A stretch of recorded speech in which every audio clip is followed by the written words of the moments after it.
Hola, ¿qué tal? Bienvenidos al episodio de hoy, donde tengo como invitado al doctor Jorge Cortés, que se especializa en injerto capilar. Tiene su consultorio en la ciudad de Tijuana y ya cuenta con más de 13 años de experiencia. Y nuestro tema es quiénes son candidatos para injerto de cabello y lo que debes de saber antes de empezar este tipo de tratamientos. Hola, buen día, doctor. ¿Cómo se encuentra el día de hoy? Hola, buenos días. Todo muy bien. Acá por Tijuana, todo el clima perfecto. Sí, ¿verdad? Ahorita creo que es buena época, ¿no? Sí, aquí estamos excelentes. ¿El agua sigue fría o ya se puso calientita? No, aquí California y aquí el Pacífico, siempre el agua de la playa es bien fría. Pero le Ok. dicen el perfect weather por acá. Empecemos con las preguntas para ver quién es candidato y quién no. Para empezar, ¿por qué se cae el cabello, doctor? Pues esa es una excelente pregunta y parte de lo mismo del trasplante. Existen muchísimos factores. Hay diferentes factores pueden ser en niños, en adultos, en mujeres y en hombres. El más común es la alopecia androgénica, arriba del 85%, y es el que más nos encontramos en la consulta. Básicamente es una interacción de un receptor con una hormona y el cual solamente lo tenemos en la parte de arriba de la cabeza, y por eso nunca vamos a ver a alguien que tenga alopecia de ese tipo en la parte de abajo, ¿no? Hay otras causas, como pueden ser infecciones, enfermedades autoinmunes, pero básicamente sería meternos en otro rollo, pero enfocadas en eso serían alrededor del 95%, 98%. Aquí me nos mencionó que había receptores y interruptores. Para la gente que no sabemos nada al respecto, me lo puede echar así como que más sencillito. En la parte de aquí arriba tenemos ese receptor de esa hormona, de la testosterona, que se llama DHT. Existe solamente en la parte de arriba. Cuando llegan a hacer una sinapsis, ahí es donde existe esa coalición y es lo que nos hace que se nos provoque la caída del cabello, ¿no? Pero entonces ahí, ya que si tenemos la hormona y que se ubica en esa parte, ¿qué hace que existan bloqueadores o qué factores pueden intervenir o pueden afectar a bloquear que esa hormona se dé en esa área? Supongo que cuando pasa eso es cuando se cae el cabello, cuando se bloquea o se minimiza. Exactamente. Básicamente es genética que ya viene con una predisposición. Pero ahí, por ejemplo, si ya es genética y me hacen injerto de cabello en esa parte y mi genética es para que se me caiga, ¿se me va a seguir cayendo? Muy probablemente, básicamente al examinar a un paciente tenemos que evaluar todos esos tipos de factores. Por eso mismo viene una clara indicación de si eres candidato o no. Por eso mismo no se realizan trasplantes a personas muy jóvenes, pensando que un muchacho de 18 años se les cae un poquito de cabello en las partes centradas, pues le podemos poner cabello aquí, se va a ver muy bien en 2, 3 años, pero si su genética se tiende a que se le va a caer todo el resto del cabello, el cabello de aquí a aquí, como el cabello lo tomamos de la parte donadora donde no tenemos ese receptor, se le va a quedar siempre su cabello aquí y aquí. El resto del cabello lo perdería y se le caería. Por eso hay que ser un poquito precavidos con esa parte. Y ahí es cuando vienes, oye, ¿sabes qué? Muchacho de 18 años, joven, eres muy joven, tendremos que esperarnos unos años más para seguir evaluando tu caso.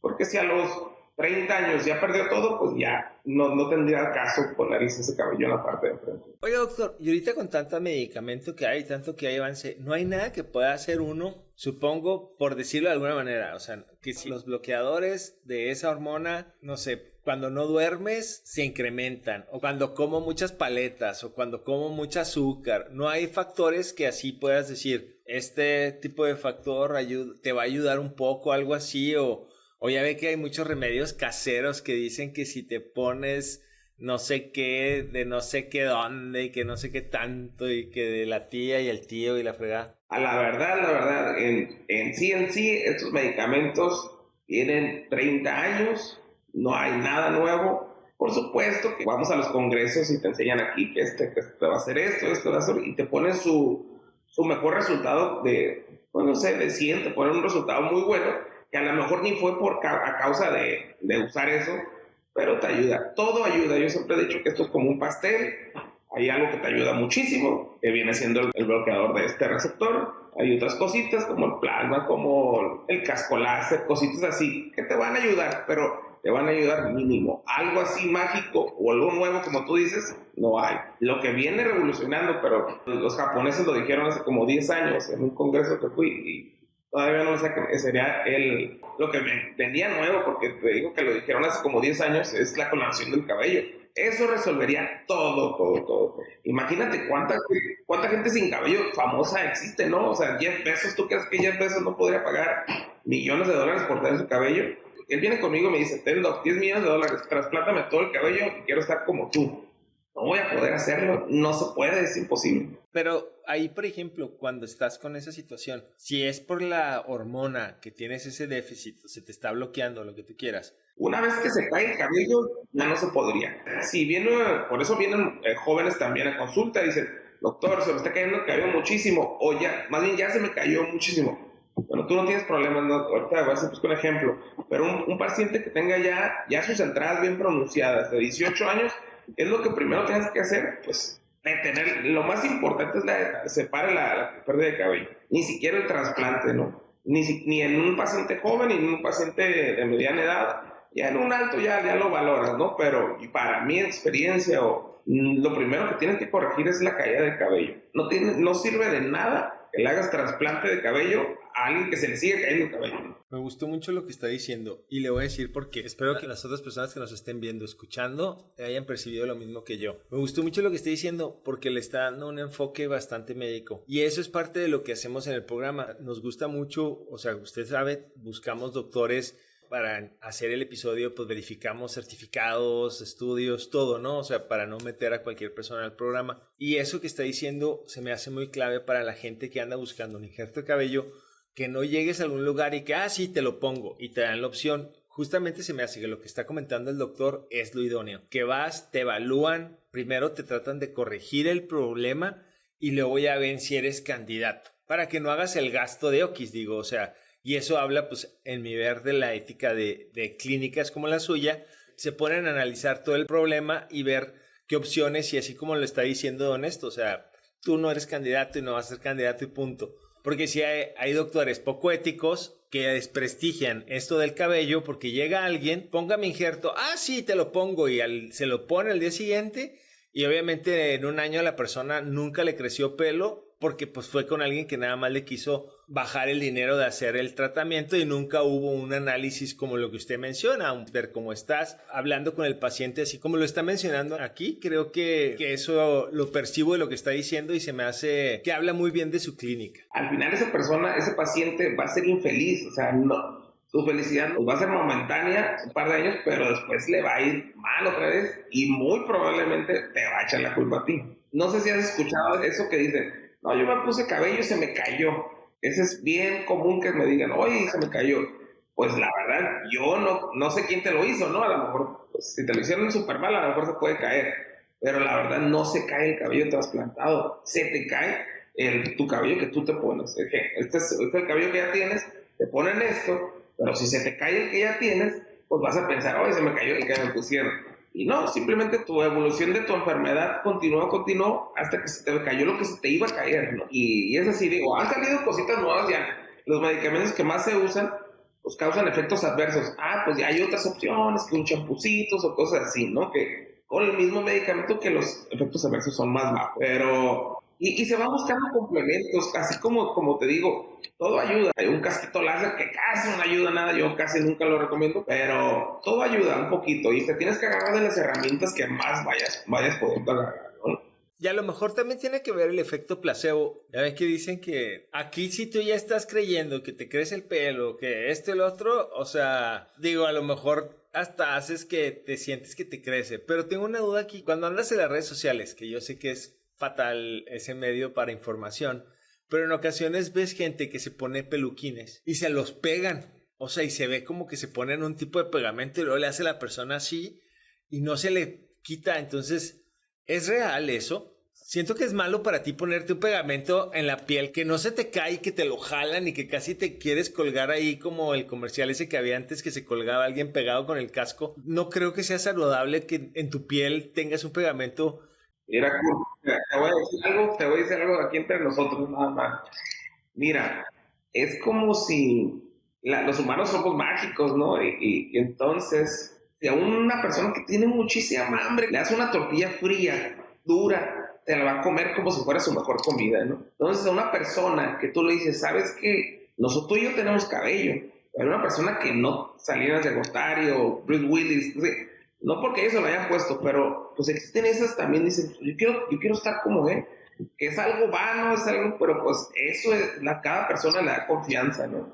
En una vez, y ya de médico, ya haciendo esto, hace como unos 10 años fui a un congreso en Praga, por allá, y a mí me dio una enfermedad, se llamaba alopecia areata, que son unas bolitas sin cabello, por así decirlo. Y yo tengo muy buena autoestima, y la verdad que no quise ir a una cena porque no me vayan a ver. Entonces, igual para todos, ¿no? El peluquín es enfadosísimo, ¿por qué? Porque está sudando, suda. Imagínate que traes una calcamonía, alguna vez te has puesto una calcamonía en tu piel, la vas a traer todo el día. Llegas a tu casa y te la quitan, ¿no?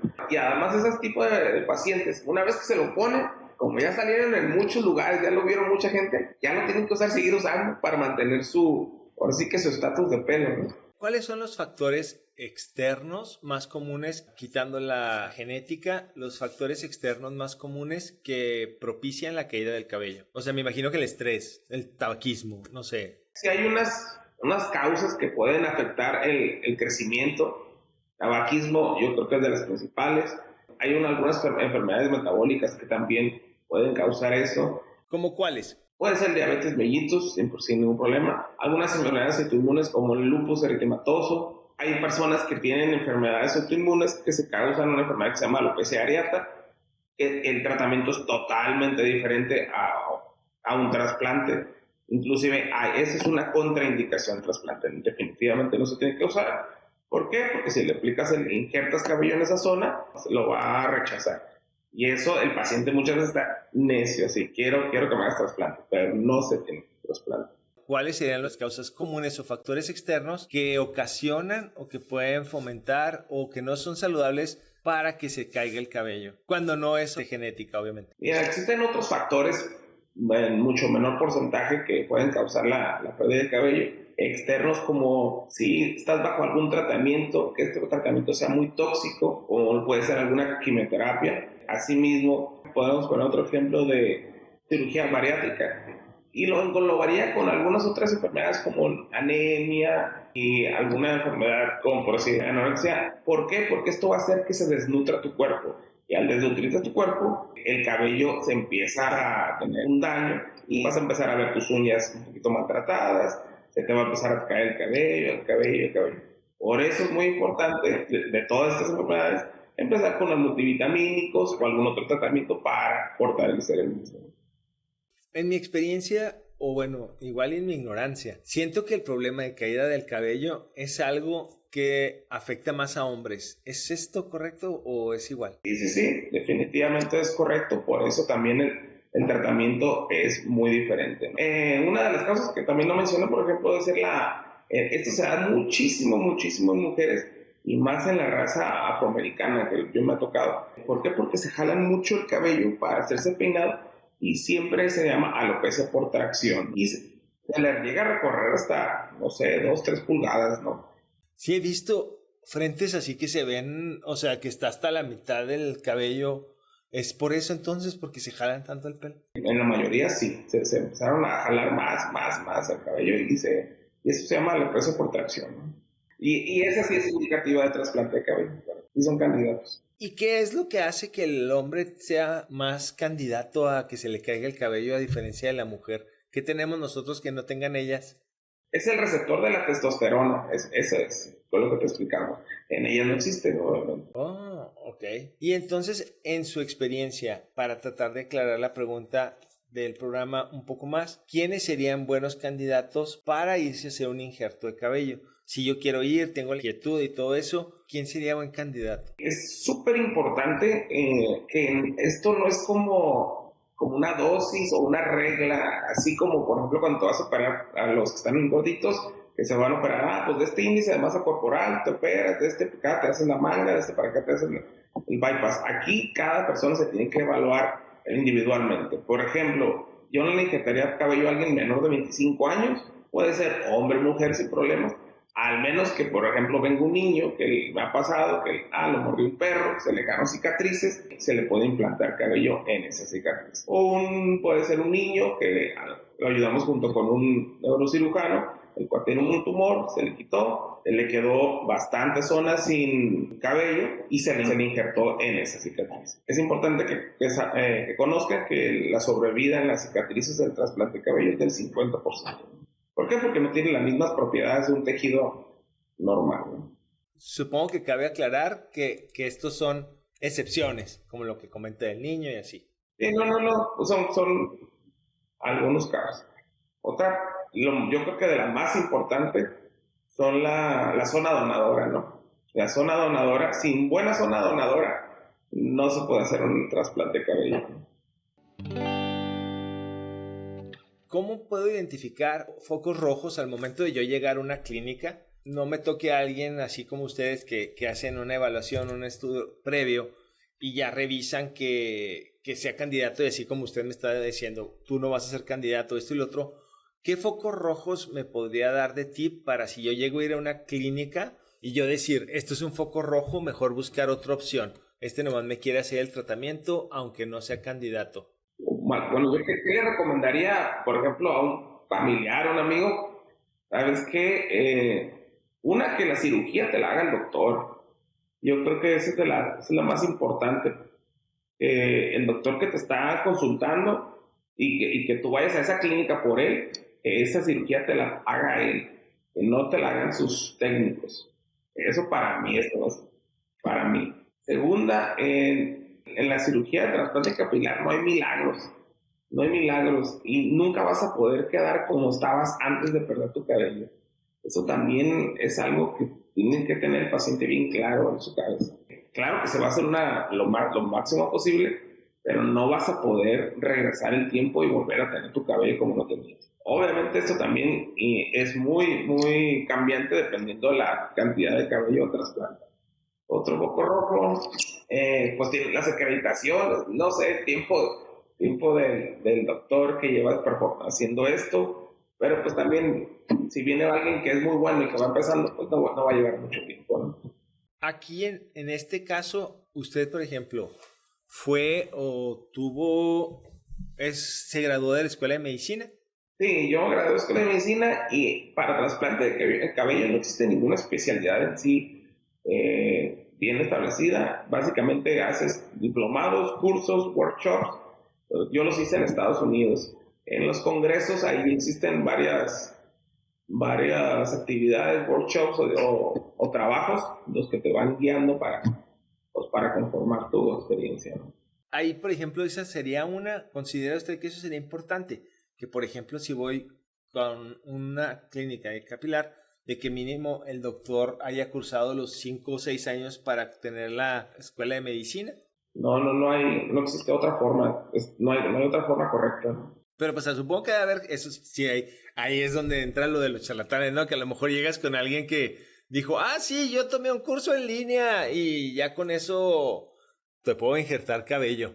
Sí, no, pues la verdad que sí tienen que tener un poquito así. Hay unas asociaciones también que avalan a los médicos y que ellos se encargan también de filtrar, así como lo haces tú. La más grande es la Asociación Mundial del Trasplante de Cabello y aquí en México somos como 13 médicos. Muchas gracias, doctor. Estuvo muy interesante todo. Espero que les haya servido para que vean que pues, no todo el mundo es candidato y bájenle al estrés, bájenle al cigarro y eso les ayudará a tener una cabellera como la del doctor. No sé si sea natural o no, pero o sea, se le ve muy bien su cabello.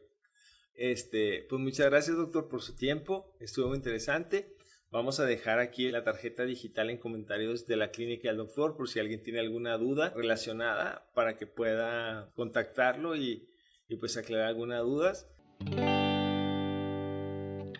Después de mi plática con el doctor Jorge, puedo concluir que la genética juega un rol muy importante en la caída del cabello y el llevar un estilo de vida saludable te puede ayudar a minimizar su caída. También es muy importante que revises los certificados y estudios del doctor para que estés seguro que va a estar yendo con un experto. Si te interesa este tema, te dejo el link a nuestro episodio donde hablamos cómo es el procedimiento de trasplante capilar. Recuerda visitar nuestra página web donde encontrarás al mejor doctor en injerto de cabello de tu localidad. Antes de escoger a tu doctor, investiga sus años de experiencia, así como el número de procedimientos que ha realizado y si es miembro de las instituciones que regulan y certifican que cuenta con los estudios y conocimientos necesarios para realizar los procedimientos y cirugías que ofrece. En la descripción encontrarás un enlace con más información sobre el tema hablado, así como los especialistas dentro de la República Mexicana que cumplen con los requerimientos para hacerlo. La información mencionada aquí representa un punto de vista y no debe ser tomada como una valoración médica. Y recuerda, invertir en salud para no gastar en enfermedad es una excelente filosofía. Gracias por escuchar y no olvides suscribirte a nuestros canales.